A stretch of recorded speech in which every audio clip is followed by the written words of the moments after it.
Varicose veins కి సరైన చికిత్స కోసం సంప్రదించండి ఎవిస్ హాస్పిటల్. నమస్తే అమ్మా. నమస్తే అమ్మా. అమ్మ, పూజ ఉదయం చేస్తాము, సాయంత్రం పూట కూడా దీపం పెట్టుకునే అలవాటు కొంతమందికి ఉంటుంది. ఏ సమయంలో చేస్తే ఎక్కువ ఫలితాన్ని ఇస్తుంది?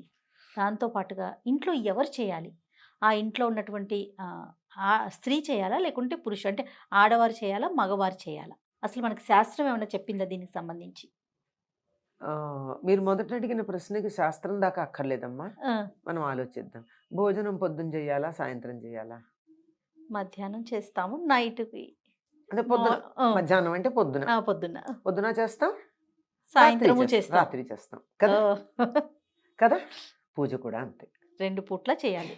అయితే పొద్దున ఎక్కువగా బరువుగా తింటాం, సాయంత్రం తేలిగ్గా కొంచెం తింటాం. తేలిగ్గా తింటాం. అమ్మ, ఇందులో అందరూ చేయాల్సిన అవసరం ఉంటుందా? అది చెప్తాను. అందువల్ల తప్పనిసరిగా 2 పూటలా పూజ చేయడం అన్నది పద్ధతి.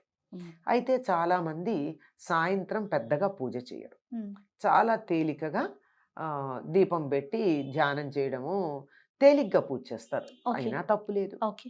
ఉదయం అయినా సరిగ్గా పూర్తిగా చేయాలి. అది కూడా నిజంగా మనకి పెద్దలు చెప్పినటువంటిది ఏమిటంటే, సూర్యోదయ సమయంలో చేయడం చాలా మంచిది. ఉదయం ఎంత పొద్దున్నే వీలైతే, మరి తెల్లారుజామున కాదు. ఒక కార్తీక మాసం, ధనుర్మాసాల్లో తప్ప మిగిలిన సమయంలో తెల్లారుజామున చేయాలని ఏం చెప్పలేదు. అప్పుడు ధ్యానాలు అవి చేసుకోమన్నారు. పూజ మాత్రం సూర్యోదయం తర్వాతే. అందులో సంధ్యావందనం చేసేవాళ్ళు వాళ్ళు కూడా సూర్యోదయ సమయానికే చేయాలని చెప్పడం జరిగింది. కనుక ఆ సమయాలు చికాకుగా ఉంటాయి. సాధారణంగా పిల్లలు ఉంటే, జ్వరం వచ్చిన వాళ్ళు ఉంటే, పిల్లలు ఏడిచే టైం అదే కదమ్మా. అవును. అసలు సంధ్య వేళ పొద్దున కొంచెం బాగానే ఉంటారు, కానీ సాయంత్రం అసలు సంధ్య వేళ అయితే పిల్లలు ఏడుస్తారు. రోగం వచ్చిన వాళ్ళు చికాకు పడుతూ ఉంటారు. ఇంట్లో కాస్త మానసికంగా సరిగ్గా లేని వాళ్ళు పిచ్చి పిచ్చి మాటలు మాట్లాడుతూ ఉంటారు. ఇవన్నీ ఉండే సమయాలు. కనుక ఈ సమయంలో మనం దైవం మీద దృష్టి పెట్టడం గనక ప్రారంభించినట్టయితే ఇవన్నీ సర్దుబాట్లు అయిపోతాయి, మొదటి నుంచి అది అలవాటు చేస్తే. అందుకని సంధ్యా సమయంలో దీపం పెట్టడము, ప్రార్థన చేయడము. అందరూ దీపం పెట్టక్కర్లేదు గనక ఒకళ్ళు దీపం పెడితే మిగిలిన వాళ్ళందరూ అక్కడ కూర్చొని దండం పెట్టుకోవడము, తోచిన నామం చదువుకోవడము, స్తోత్రాలు చదువుకోవడము, మొత్తానికి దైవ ధ్యానంలో సమయం గడపమని చెప్పారు. ఉదయం సాయంత్రం కూడా. మీరు ఇంకోటి అడిగారు, ఆడవాళ్ళు చేయాలా, మగవాళ్ళు చేయాలి? అయితే దానికన్నా ముందు కొంతమంది కొన్ని మాటలు నేను విన్నానమ్మా. కొన్ని కమ్యూనిటీస్ మాత్రమే పూజ చేయాలి, నిత్యం పూజ, అందరూ చేయాల్సిన అవసరం లేదు, అంత ధూపదీప నైవేద్యాలు పెట్టి అంత పూజ చేయాల్సిన అవసరం అందరికీ లేదు, కొన్ని కమ్యూనిటీస్ అంటే బ్రాహ్మణ కమ్యూనిటీ మాత్రమే చేయాలి అనేది విన్నానమ్మా. అది కరెక్టేనా? తప్పమ్మా. ఎవరైనా చెయ్యాలి, అందరూ చెయ్యొచ్చు. అయితే ఉదాహరణకి ఇప్పుడు పొలంలో పనిచేసుకోవడానికి వెళ్ళే వాళ్ళు ఉన్నారమ్మా. పొద్దున ఇప్పుడైతే 10 నుంచి 5 దాకా ఎండలో చేస్తున్నారు, కానీ పూర్వకాలం అయితే తెల్లవారుజామున వెళ్ళి 9-10 కల్లా ఎండ వాళ్ళకి లెక్క, పొద్దెక్కడమే లెక్క. పొద్దెక్కే టైంకి ఇంటికి వచ్చి మళ్ళీ తర్వాత 4ంటికి వెళ్ళి పొద్దుగుకే టైంకి ఇంటికి రావడం, అలా చాలా చల్లబాటు వేళ శరీరం అలసిపోకుండా చక్కగా చూసుకునేవాళ్ళు. అట్లాంటి వాళ్ళని నువ్వు షోడశోపచార పూజ చెయ్యి అంటే కుదరదు గనక వాళ్ళు చెయ్యకపోయినా పర్వాలేదన్నారు. ఖాళీగా ఉన్నప్పుడు చేసుకోవచ్చు, అంతే తప్ప వాళ్ళు చెయ్యకూడదు లేదు.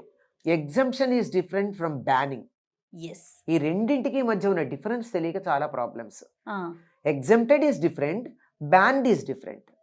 చెయ్యొద్దు అని ఎక్కడా చెప్పాల, చక్కగా చెయ్యొచ్చు, అందరూ చెయ్యొచ్చు. అసలు కమ్యూనిటీస్ అందరూ చేయాలమ్మా.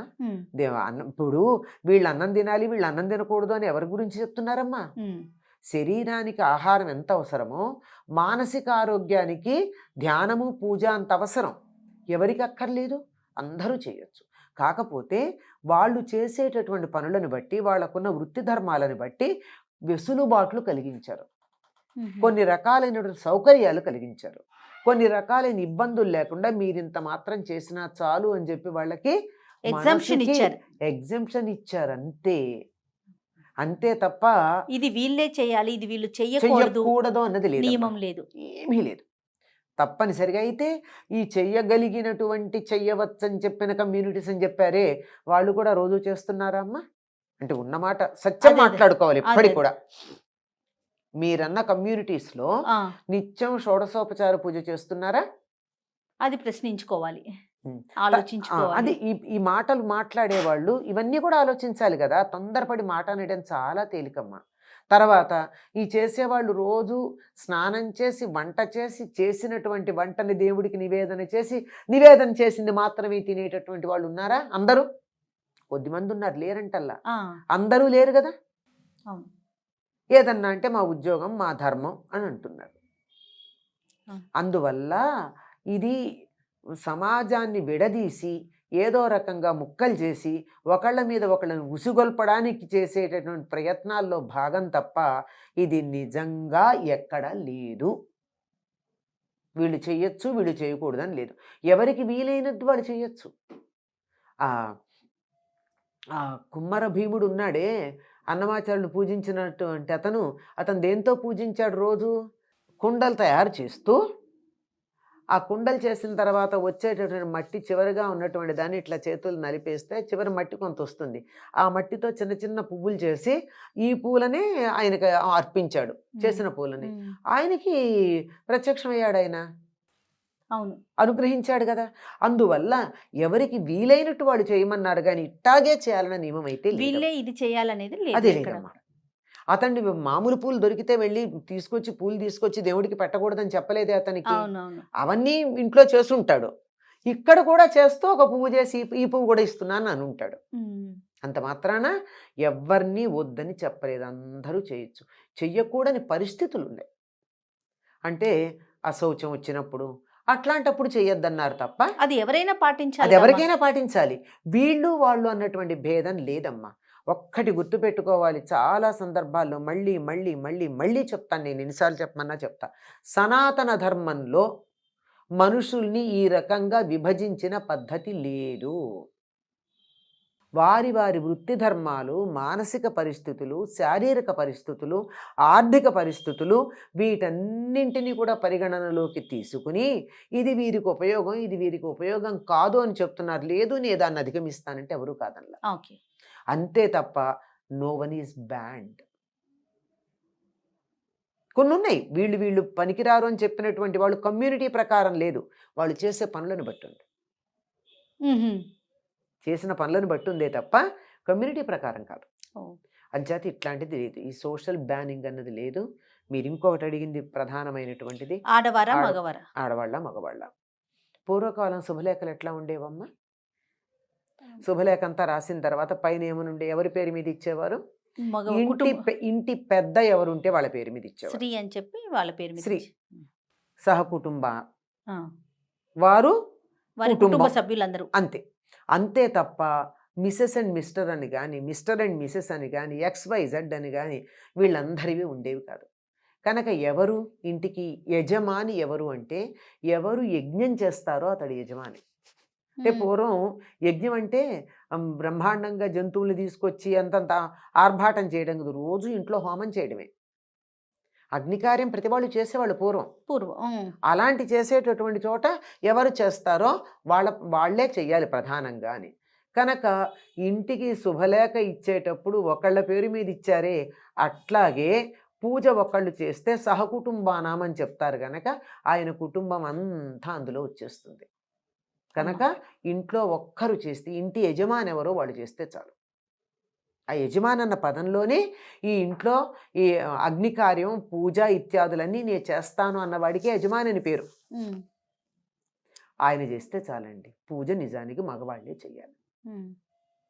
ఈ కాలంలో ఆడవాళ్ళకి వంటింటితో పాటు పూజ గృహం కూడా ఇచ్చేసి సుఖపడిపోతున్నారు మగవాళ్ళు. అవును. కాకపోతే నియమాలు మాత్రం చెప్తారు. ఆడవాళ్ళు తులసి కొయ్యకూడదు, ఆడవాళ్ళు గంట కట్టకూడదు, ఆడవాళ్ళు అది చేయకూడదు, ఆడవాళ్ళు ఇది చేయకూడదు. ఓకే ఒప్పుకుందాం, వాళ్ళు చేయకూడదు. చాలా సంతోషం వాళ్ళని చెయ్యొద్దంటే. మీరు చెయ్యండి, వాళ్ళు మానేస్తారు. ఏమ్మా? అవునమ్మా. వీళ్ళు చేయకపోతే కదా వాళ్ళు చేస్తున్నారు. పూజ నేను చేస్తానని ఆయన కూర్చుంటే గంట ఆయన కొడతాడు. ఎందుకు కొట్టాలి? అదే ఆయన పోబట్టే కదా. లేకపోతే గంట కొట్టడానికి పిలుచుకురావాలా? అదే కదా. మరి ఆడవాళ్ళు ఏం చేయాలి? ఆడవాళ్ళు అమరిస్తే చాలు. పూజకి సంబంధించి అన్ని అమరిస్తే చాలు. వీళ్ళకి ఏదన్నా జపాలు చేసుకోవచ్చు, స్తోత్రాలు చదవచ్చు, అన్ని రకాలు చేసుకోవచ్చు. అదే దీపం ఉంది అక్కడ, ఆ దీపం ఉన్న చోటే అదే అగరొత్తులు ఉన్నాయి, అన్నీ ఉన్నాయి. ఆ ఉన్న చోట కూర్చుని వీళ్ళు ఇంట్లో ఆడవాళ్లే కాదు, పిల్లలు పెద్దలు, ఓ కుటుంబంలో ఇవ్వాళ్ళంటే ఇద్దరు ఒంటికాయ సుంటు కొమ్ముల్లాగా ఉంటున్నారు కానీ ఓ 25 మంది ఉండేవాళ్ళు కదా. ఇంతమంది ఉంటే ఏం చేసేవాళ్ళమ్మా? అందరూ పూజ చేసుకోవాలని ఉండదు, ఎవరికి వాళ్ళకి ఆత్మోద్ధారణ కావాలని ఉండదా? అంచేత ఇంటికి పెద్దెవరో వాళ్ళు పూజ చేస్తే మిగిలిన వాళ్ళందరూ అక్కడికి వచ్చి వాళ్ళు చేయవలసినటువంటివన్నీ స్తోత్రాలు అవన్నీ అక్కడే చేసుకుంటారు, అదే పూజాగృహంలో చేస్తారు. మళ్ళీ ఇంకో దీపం పెట్టడం అలాంటివి చేయరు, మళ్ళీ ఇంకో నైవేద్యం పెట్టడం, మళ్ళీ ఇంకొకటి అన్నీ సెపరేట్గా చేయడం ఉండదు. ఆయన చెప్పేశాడు కదా, ఒక ఆయన మొత్తం అందరికీ ఒక సంకల్పం చెప్పేశాడు కదా, సహకుటుంబానం అంటే. మళ్ళీ నువ్వు వేరే సంకల్పం చెప్పుకుంటే ఈ కుటుంబంలో సభ్యులు కారా మీరు? నేను చెప్తూ ఉంటాను, చాలాసార్లు చెప్పాను. ఎక్కడ దేవాలయాలకు వెళ్ళి పూజ చేయించుకుంటూ భర్త పేరు భార్య పేరు చెప్పి సహకుటుంబానం అని చెప్పిస్తారు. అంటే భార్య కుటుంబం వేరు, భర్త కుటుంబం వేరు అనమాట. మరి విడిపోకుండా ఆ దేవుడు అనుగ్రహం వల్ల విడిపోతున్నారు. సహకుటుంబానం అంటే సరిపోతుంది. పిల్లల పేర్లు, అందరి పేర్లు వీళ్ళు చెప్పించుకుంటున్నారు, వాళ్ళు చెప్తున్నారు, బాగా శాస్త్రోక్తంగా చేస్తున్నారని తెలిసేటట్టుగా వాళ్ళు అడిగి చేపిస్తున్నారు. దానివల్ల నిజంగా ఆ దైవానికి అక్కడ శక్తి ఉండి ఆ మాట ఉచ్చరించేటటువంటి ఆయనకు ఉపాసనా బలం ఉంటే దాని కారణంగా కుటుంబాలు విడిపోతున్నాయి అంటూ ఉంటాను నేను.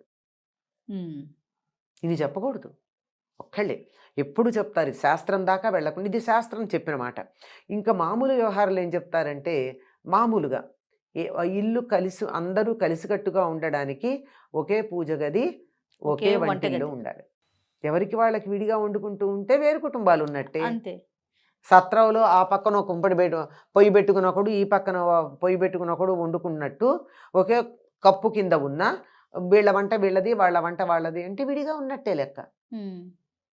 కనుక ఒక్కళ్ళే ఇంటి యజమాని ఎవరు, ఆయన చేయడానికి వీలు కాలేదు, ఆయన పొరుగురు వెళ్ళారు. ఇంట్లో ఇంకోళ్ళు చేస్తారు, ఇంకొకళ్ళు చేసినా ఒకళ్ళే చెయ్యాలి. ఎవరుంటే వాళ్ళు ఒక్కళ్ళే చెయ్యాలి. లెక్క ప్రకారం అయితే మన శాస్త్రం ప్రకారం మగవాళ్లే చెయ్యాలమ్మా.